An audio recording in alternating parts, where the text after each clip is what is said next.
आप सर्वेने जय श्री कृष्ण। सुखदेव जी महाराज ना मुखे प्रियव्रत राजानी वंश कथा जेवी सांभળી तरत ज परीक्षित महाराजे सुखदेवजी ने प्रश्न कर्यो, हे ब्रह्मन, सूर्य नारायण ज्યાં સુધી પ્રકાશે અને ચંદ્રમા તારાઓ સહિત દ્રષ્ટિ જ્યાં પડે છે એટલા ભૂમંડળના વિસ્તારનો આપે વર્ણન કર્યું, તેટલા પરિમાણમાં રાજા પ્રિયવ્રતના રથના પૈડાથી ખોદાઈ 7 સમુદ્ર બન્યા। હે ભગવાન, એ 7 દ્વીપોનું પરિમાણ અને વૃત્તાંત શ્રવણ કરવાની મારી અંતરની અભિલાષા છે। તો હે ગુરુદેવ, अनुग्रह करीने आप मने एक कथा संभळावो। सुखदेवजी बोल्या, हे परीक्षित, मुख्य मुख्य रचनाना नाम रूप अने भगवाननी मायाना विभूतिनो अंत मन वचनथी कोई जाणवा समर्थ नथी, माटे मुख्य मुख्य द्वीपोना नाम स्थिरता अने चिह्ननो वर्णन करीने भूगोळना सर्व स्थानोनी हूँ व्याख्या करूं छूं। हे परीक्षित, आ भूमंडल एक महा मोटा कमळનું સ્વરૂપ છે। 7 દ્વીપો તેના કોષ છે। કોષ મધ્યે જંબુ દ્વીપ છે, એ પહેલો છે। એની લંબાઈ અને પહોળાઈ લાખ યોજનની છે। જંબુ દ્વીપ કમળપત્રની જેમ ચારે બાજુએ ગોળ છે। આ દ્વીપમાં 9 ખંડ છે। 9 ખંડમાં ભદ્રાશ્વ અને કુતુમાલ ખંડ વગેરેનો વિસ્તાર 9,9,000 યોજનનો છે। આ 9 ખંડો 7 સીમાડાના પર્વતોથી વહેંચાયેલા છે। સર્વે ખંડોની વચ્ચે ઈલાવૃત નામનો ખંડ છે, જે સર્વના અભ્યંતર છે। એના વચ્ચે કુલાચલ પર્વતનો રાજા અને સુવર્ણમય સુમેરુ પર્વત છે। સુમેરુ પર્વતની ઊંચાઈ અને દ્વીપનો વિસ્તાર પરિમાણના બરાબર 1,00,000 યોજન છે। એ પર્વત ઉપરની બાજુએ 32,000 યોજન અને મૂળમાં 16,000 યોજન સુધી ફેલાયેલો છે અને પૃથ્વીમાં પણ 16,000 યોજન અંદર છે। બહારના ભાગે 84,000 યોજન દેખાય છે। ઈલાવૃતના ઉત્તર ભાગની દિશામાં અનુક્રમે નીલગિરી, શ્વેતગિરી અને શ્રુવાનગિરી રહ્યા છે। આ ત્રણેય પર્વત પૂર્વ દિશામાં લાંબા છે। આ પર્વતની 3 કોરની 2 બાજુઓ ક્ષીર સમુદ્ર સુધી પહોંચી છે, જેનો વિસ્તાર 2,000 યોજનનો છે। ઈલાવૃત વર્ષના દક્ષિણમાં નિષદ, હેમકૂટ અને હિમાલય નામના 3 પર્વત છે। આ ત્રણેય પર્વતો નીલાદી પર્વતોની જેમ પૂર્વ દિશાની બાજુ લંબાયેલા છે અને એક 10,000 યોજન ઊંચા છે। હે પરીક્ષિત, આ ત્રણેય પર્વત ક્રમે કરી હરિવર્ષ, કિમ પુરુષ વર્ષ અને ભારત વર્ષના સીમાડા છે। ઈલાવૃતની પૂર્વ અને પશ્ચિમ દિશામાં માલ્યવાન અને ગંધમાદન પર્વત છે। આ 2 પર્વતની ઉત્તરમાં નીલ પર્વત અને દક્ષિણમાં ભદ્રાશ્વ વર્ષની સીમા છે।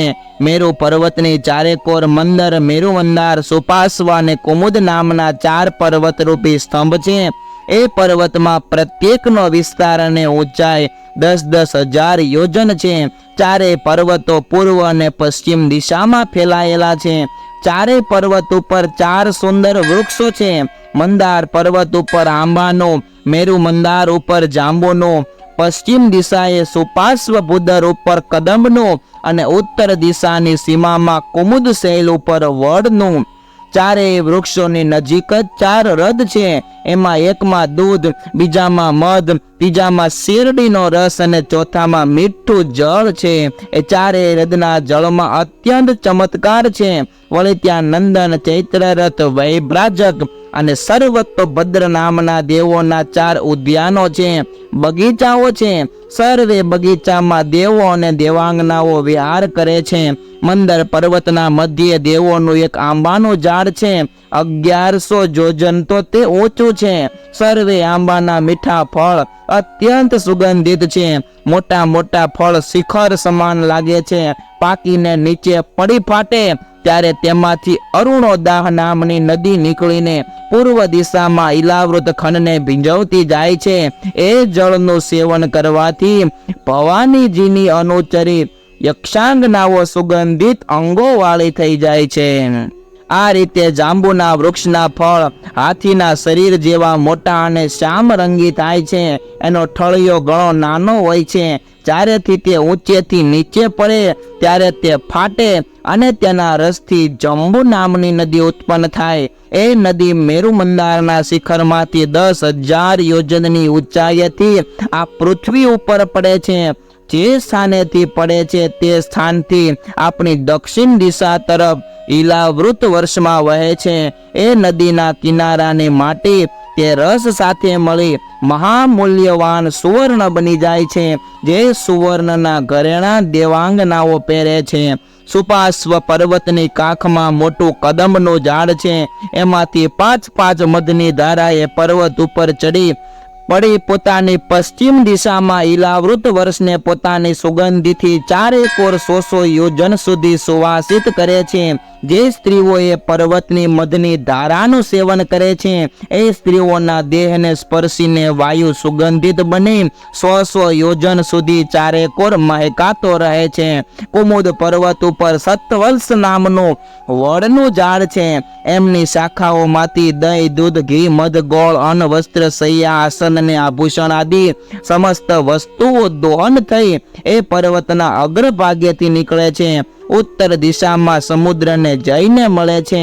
આ નદીઓ તથા હ્રદમાં સ્નાન કરવાથી ત્યાં રહેનારી પ્રજા કદીય અપંગ થતી નથી. વળી તેને દુર્ગંધ, મૃત્યુ, ટાઢ, તડકો, નિસ્તેજપણું વગેરે સંતાપ પણ થતા નથી. હે રાજન, કુરંદ, મુકુરર, કુસુંબ, વૈકંખ, ત્રિકૂટ, શિશિર, પતંગ, रुचक, निषद, सिनी, वास, कपिल, शंख, वैदुर्य, जारुदी, अंश, ऋषभ, नाभ, कालंजर અને નારદ વગેરે 20 પર્વતો સુમેરુના મૂળમાં છે. જેથી આ પર્વતો કમળપત્ર સમાન અને સુમેરુ પર્વતના કેસરની જેમ છે. સુમેરુ પર્વતની પૂર્વ દિશાએ જઠર અને દેહકૂટ નામના પર્વત છે. આ 2 પર્વત ઉત્તર દિશામાં 1000 યોજન લાંબા, 2000 યોજન પહોળા અને ઊંચા છે. સુમેરુની પશ્ચિમ દિશાએ પવન અને પાર્યાસ્ત્ર નામના 2 પર્વત. આ 2 પર્વતો દક્ષિણ દિશાએ લાંબા, દક્ષિણ દિશાએ કૈલાસ અને કરવીર નામના 2 પર્વતો એ પૂર્વ તરફ લાંબા, તેમજ ઉત્તરની બાજુએ ત્રિશોંખ અને મકર નામના 2 પર્વતો તે પશ્ચિમ બાજુએ લાંબા છે.